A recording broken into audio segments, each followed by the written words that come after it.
No nos deja en paz con nosotros mismos y a veces tampoco con los hermanos. Y llámense hermanos los miembros de la familia, los miembros de la Iglesia de Dios, en fin. El primer conflicto en este mundo surgió después de la entrada del pecado. Adán y Eva, que habían sido una pareja que siempre había vivido en armonía y paz después del pecado, ellos empezaron a discutir y a acusarse uno al otro cuando Dios los confrontó con su pecado. A partir de allí, los conflictos siempre han formado parte de la realidad humana. Hubo conflictos en la época de los patriarcas, de los jueces, de los reyes. Siempre hubo conflictos a lo largo de la historia humana. En la iglesia primitiva no fue diferente. A veces nosotros idealizamos a los hermanos del primer siglo. Inconscientemente creemos que ellos eran unos angelitos, pero eso no es verdad. Esta semana veremos algunos de los conflictos que la iglesia primitiva enfrentó y la forma como los hermanos en ese entonces resolvieron los conflictos. Nosotros hoy necesitamos aprender de ellos y resolver también los conflictos de la misma forma. Veamos el primer conflicto en la iglesia primitiva. Surgió por causa de preconceptos raciales. Mira lo que dice Hechos 6:1. Por aquellos días, al multiplicarse el número de los discípulos, surgió una queja de parte de los judíos helenistas en contra de los judíos nativos. Los judíos helenistas eran los griegos. ¿Y cuál era la queja? Pues el texto sigue diciendo, porque sus viudas eran desatendidas en la distribución diaria de los alimentos. De acuerdo con este texto, uno de los primeros conflictos que surgió en la iglesia primitiva surgió al multiplicarse los discípulos. Claro, es fácil conservar la unidad cuando somos pocos. Pero ¿qué sucede cuando llegamos a ser 22 millones de miembros en el mundo? Pues ahí las cosas son más difíciles, porque no somos una familia de 4 o 5 personas. Somos una familia mundial. Diferentes culturas, razas, en fin. Bueno, el primer conflicto en la iglesia primitiva no fue teológico, fue racial. No tenemos evidencia de que la acusación que los griegos cristianos hacían fueran acusaciones reales, pero si ellos estaban descontentos, debe haber habido algún motivo, algún fondo de verdad en la queja que ellos presentaban. O entonces tal vez los cristianos judíos estaban dando la impresión de favorecer a las viudas judías y olvidarse un poco de las viudas griegas. La verdad es que surgió un conflicto. Es una pena que el ser humano sea así. Es triste que a pesar de haber sido convertidos, todavía a veces en el corazón no nos olvidamos de las banderas, ni los territorios, ni las fronteras, ni las regiones. Gálatas 3, 27 y 28 dice, porque todos ustedes, los que han sido bautizados en Cristo, están revestidos de Cristo. Ya no hay judío ni griego, no hay esclavo ni libre, no hay varón ni mujer, sino que todos ustedes son uno en Cristo Jesús. Ahora yo te pregunto, ¿hasta qué punto esta declaración de Pablo es verdad en la experiencia de la iglesia hoy? Es posible que, por ejemplo, este sábado de mañana, al estudiar esta lección, digamos amén a la declaración de Pablo de que en Cristo ya no hay banderas ni nacionalidades. Inclusive es hasta posible que un hermano enseñe esta lección afirmando que en Cristo ya no hay fronteras, ni razas, ni países. Bueno, eso pues él lo va a enseñar en la mañana, en la escuela sabática, pero en la tarde, en la junta, al hablar de la posibilidad de un nuevo pastor para la iglesia, ese mismo hermano que en la mañana habló con entusiasmo de que en Cristo ya no hay banderas ni países, va a dar un discurso diciendo que ya que la mayoría de la iglesia es de cierta nacionalidad, el pastor también debe ser del mismo país. Y el argumento es que la cultura, bueno, para que no se entienda, porque un pastor de otro país no nos va a entender, bueno, para que no entre en choque con la cultura. Pues así somos. De mañana hablamos bonito de la unidad y en la tarde ya estamos diciendo que no, que yo soy peruano, tú eres brasileño, etcétera, etcétera. El puente entre la bonita teoría que predicamos y la realidad que vivimos es muy largo y difícil de pasar. Bueno, ¿qué hizo la iglesia primitiva para resolver este conflicto? El relato bíblico de Hechos 6:2 dice: entonces los 12 convocaron a todos los discípulos y les dijeron: no está bien que desatendamos la proclamación de la palabra de Dios para atender a las mesas. En aquella ocasión se convocó a la iglesia para que decidiera el asunto. Y como resultado de eso, pues se escogió hombres dedicados especialmente a la atención y al servicio de la iglesia, mientras los apóstoles solo se dedicaron a la predicación del evangelio. O sea, el conflicto se resolvió en esa ocasión convocando a la iglesia, discutiendo el asunto y finalmente tomando una decisión que todos estuvieron dispuestos a cumplir. Es así que se resuelven conflictos. Se convoca a la iglesia, se discute y pues lo que la mayoría decide se hace. Así fue en la iglesia primitiva, así debería ser en nuestros días. En la segunda parte de este estudio veremos otro conflicto que surgió en la iglesia primitiva. Fue primero el asunto de si se debían aceptar a los gentiles en el seno del cristianismo o no. El problema era básicamente entre los judíos que se habían vuelto cristianos. El pueblo judío, pues tradicionalmente había sido un pueblo exclusivista. Aunque habían aceptado el cristianismo, ellos continuaron pensando que eran el único pueblo de Dios. Ahora, en realidad nunca lo fueron, porque en el Antiguo Testamento vamos a ver, Dios siempre quiso alcanzar al mundo entero, pero usando al pueblo de Israel. Ahora, el pueblo de Israel malentendió las cosas y pensó que solo el pueblo de Israel podría ser salvo. Ellos ignoraban, cuando se convirtieron al cristianismo ahora, que en Cristo ya no había judíos ni griegos, ni hombres, ni mujeres, ni libres, ni esclavos. Así que los judíos cristianos tuvieron mucha dificultad para aceptar a los nuevos creyentes gentiles. Pero Dios necesitaba enseñarles una lección y lo hizo a través de una experiencia con Pedro. Pedro era un judío. Él creía que los judíos no debían acercarse a los gentiles. Aún siendo cristiano, pensaba de esa manera. Pero un día se encontraba en Jope, en la casa de Simón el curtidor, a la orilla del mar, y tuvo una visión. Vio una sábana llena de animales limpios e inmundos, y entonces recibió la orden de un hombre que estaba vestido de blanco, y que le dijo: levántate, mata y come. Entonces Pedro se negó y dijo: no, Señor, yo nunca he comido nada inmundo. La voz le dijo: no llames inmundo a lo que Dios limpió. Ahora mira, hay muchos cristianos sinceros que usan este incidente para afirmar que se puede comer todo tipo de animales. Pero la visión no le fue dada a Pedro por causa de los alimentos, sino para derribar un preconcepto, el preconcepto que los judíos tenían contra los gentiles. Eso lo vemos más claro al día siguiente de la visión, cuando Pedro fue llamado por Cornelio a Cesarea. Cornelio era un gentil.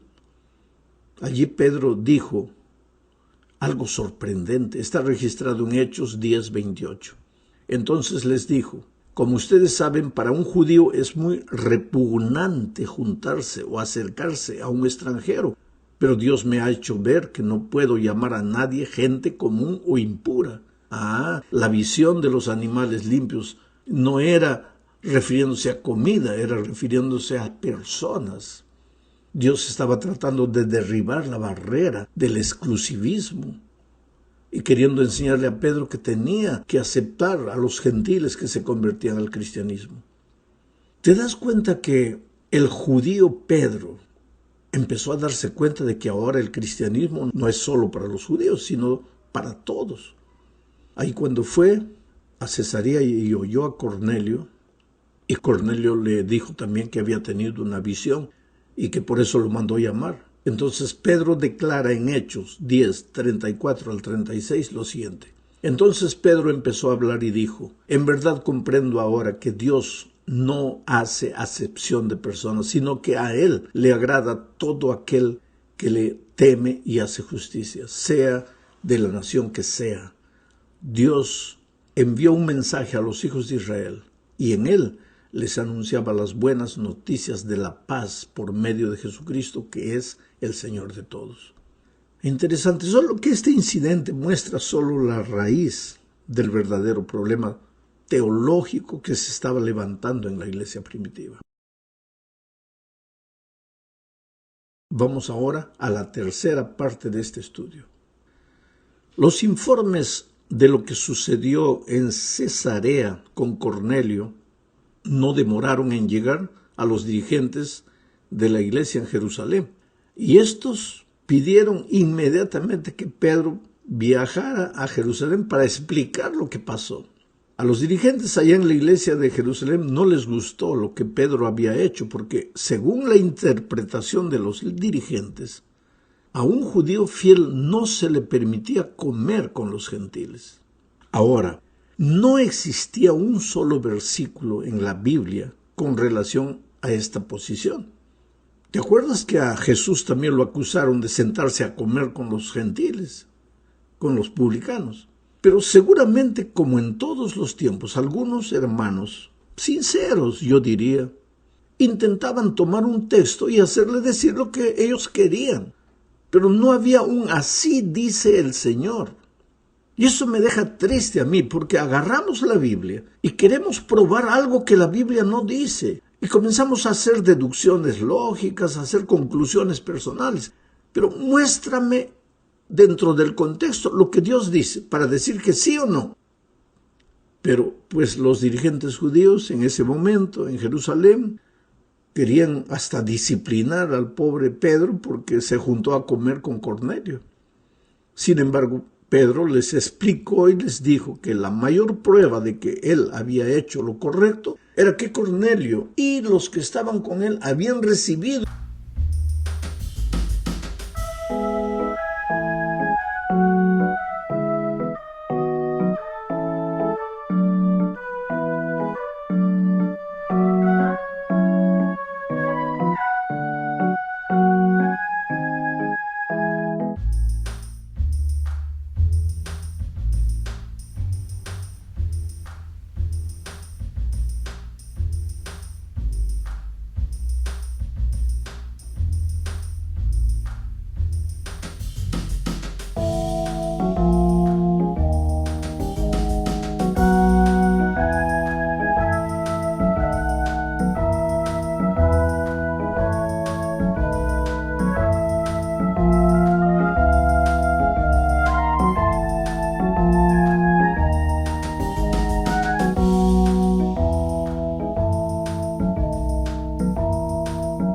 el Espíritu Santo después de su bautismo. Y habían testigos de lo que Pedro afirmaba, de modo que los líderes pues tuvieron que aceptar. Después de esto, la obra empezó a expandirse por muchos países que no eran judíos, no eran de Israel, no eran regiones de Israel, y muchos gentiles pues aceptaron el Evangelio. Mira lo que dice Hechos 11, 19 al 22. Mientras tanto, los que habían sido dispersados por la persecución que se desató por causa de Esteban llegaron hasta Fenicia, Chipre y Antioquía, y hablaban de las buenas noticias solamente a los judíos. Pero había allí unos varones de Chipre y de Cirene que al entrar en Antioquía habían hablado también a los griegos acerca de las buenas noticias del Señor Jesús. Y con la ayuda del Señor, un gran número de personas creyó y se convirtió al Señor. Como esto llegó a los oídos de la iglesia en Jerusalén, enviaron a Bernabé hasta Antioquía. ¡Ah, qué interesante! Como esto llegó a los oídos de la iglesia en Jerusalén, enviaron a Bernabé hasta Antioquía. Quiere decir, el crecimiento de la obra entre los gentiles, en lugar de alegrar a los hermanos en Jerusalén, los preocupó y enviaron a Bernabé a ver qué es lo que estaba pasando en Antioquía. Todo esto empezó a crear un terrible conflicto, sin duda el más grande conflicto de la iglesia primitiva. Vamos a la cuarta parte. Aquí veremos justamente cuál era este conflicto y cómo fue resuelto el asunto, o si realmente fue resuelto. Hablemos del Concilio de Jerusalén. Fue convocado justamente por causa de la dificultad en tratar el asunto de la conversión de los gentiles. Algunos, entre ellos Pablo, Pedro y también Bernabé, creían que los gentiles debían ser aceptados en el seno del cristianismo solamente con el bautismo. Pero otros hermanos que se autodenominaban conservadores, entre comillas, y que creían que estaba entrando el mundo a la iglesia, ellos pensaban que se les debía exigir a los nuevos conversos gentiles que se circuncidaran. Entonces se levantó la pregunta, ¿sí o no? Sí significaba, dejemos que los gentiles solo se bauticen para ser cristianos. No significaba, exijamos que los gentiles, además de bautizarse, sean circuncidados. Y para elucidar este problema, se convocó a la iglesia y sus líderes a Jerusalén. Todos viajaron a Jerusalén. Aquel fue, por así decirlo, la primera asamblea mundial de la iglesia, con representantes de todos los lugares donde había una iglesia, inclusive los hermanos de Antioquía.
Habían enviado sus representantes.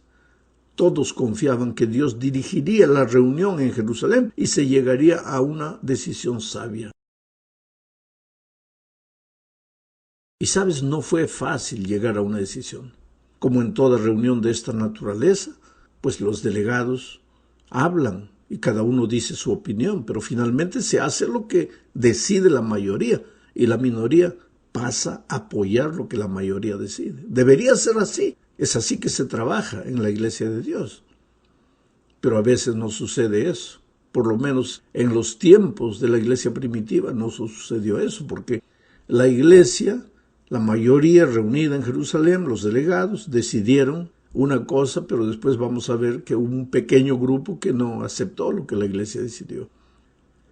Llegamos al fin de este estudio, hablando un poco más del concilio de Jerusalén. Allá en el concilio pues se levantaron Pedro, Pablo, Bernabé para hablar. Cada uno dio su opinión y ellos eran a favor de que se aceptara a los gentiles solo con el bautismo y nada más. Pero habían otras opiniones. La situación quedó tensa. Duró un buen tiempo hasta que finalmente Jacobo tomó la palabra. Este Jacobo era hermano de Jesús. Y todo da a entender que Jacobo es el que dirigía la reunión, el concilio en Jerusalén. Y Jacobo citó al profeta Amós para decir que el evangelio no era solo para los judíos, para Israel, era para todos los gentiles. Jacobo citó a Amós en el capítulo 9. Allí en ese capítulo existen alusiones a la salvación de las naciones, pero no solo en Amós. En otros profetas del Antiguo Testamento también hay declaraciones de que a través de Israel Dios quería alcanzar a todo el mundo. Sabes, desde el principio la intención de Dios era salvar al mundo a través del testimonio y de la experiencia de Israel. El propio llamado que Dios le hizo a Abraham incluía una bendición para todas las naciones a través de él y de sus descendientes. Bueno, la conducción del Espíritu Santo, el ministerio de Pedro, Bernabé y Pablo entre los gentiles y la conversión de muchos gentiles eran evidencia de que no podía dejarse este asunto así. Eran evidencias contundentes de que debería haber lugar para los gentiles dentro del cristianismo. Estos testimonios que Pedro, Pablo, Bernabé dieron ayudaron a los dirigentes cristianos de Jerusalén a darse cuenta de que muchas profecías del Antiguo Testamento se estaban cumpliendo en ese entonces y tomaron una decisión. ¿Cuál fue la decisión? Con excepción de que ellos respetasen las leyes de la alimentación, que estaba especificado en la palabra de Dios, en el Levítico, la iglesia decidió no pedirles más nada a los gentiles que se volvían cristianos. Solo deberían ser bautizados y nada más. Y ahí estaba resuelto el asunto. Cuando los delegados volvieron a Antioquía y dieron la noticia, los hermanos se alegraron en Antioquía. Y todos los gentiles esparcidos por el territorio de aquel tiempo, pues se alegraron.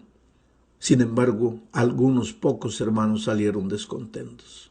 Y son esos hermanos que perturbaron todo el ministerio de Pablo. Fue esa la razón que llevó a Pablo a escribir la epístola a los Gálatas.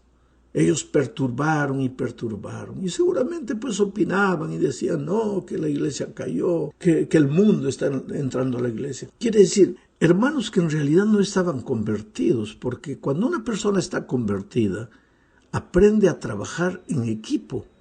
La iglesia de Dios es un cuerpo. Si la mayoría de los miembros decide algo, pues se hace lo que la mayoría decidió. Si nosotros aprendiéramos eso,